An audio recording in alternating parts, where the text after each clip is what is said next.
you shouldn't have to sacrifice big rock life dreams in order to stay together. So hopefully, ideally, you have that worked out before you get married, right? But let's say if one of you wants to live in the country on a homestead, and that's your life dream, and the other one of you wants to live in Manhattan. A compromise is not to live in the suburbs, because then neither of you get what you want. So it's like, how is there a way around that? So what I suggest doing is looking at the why behind the what you want.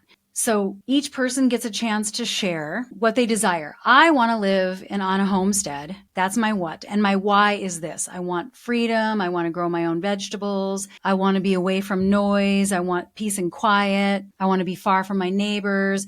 There's a certain lifestyle that I really want to have. That's my why. And the other person says, I want to live in Manhattan because I want the stimulation and the job opportunities and all the restaurants I can eat out at and not having to drive a car and just take the subway everywhere. What is your why? So you each share what you want and the why behind it. You don't argue with each other. You don't try to convince each other of why they're wrong or why you're right. You just then go into, do we have any overlap in our whys?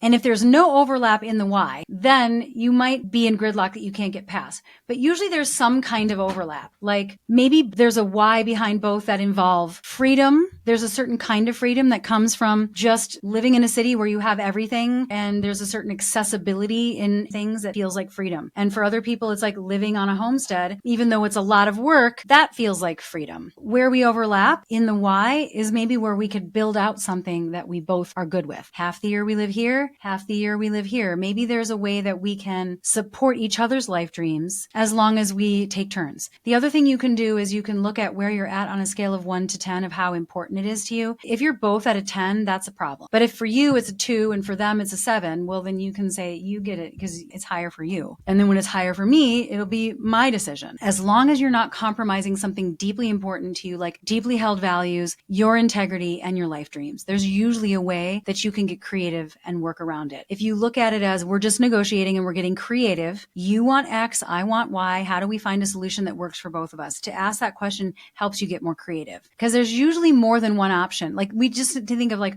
it's Manhattan or it's a homestead. But are those the only two options? A third option would be splitting your time. And the fourth option would be we do this for 5 years and we do this for 5 years instead of splitting the year. One we do in this phase of our life, one we do in retirement. You can compromise in all kinds of different ways, but you have to come to it from the standpoint of, I'm not here to judge what you want or to get upset about what you want. We're going to take it at face value. I respect what you want and why. You respect what I want and why. And we're not arguing about that. We're taking it at face value. Given that, where do we go from here? And we just move right into being productive.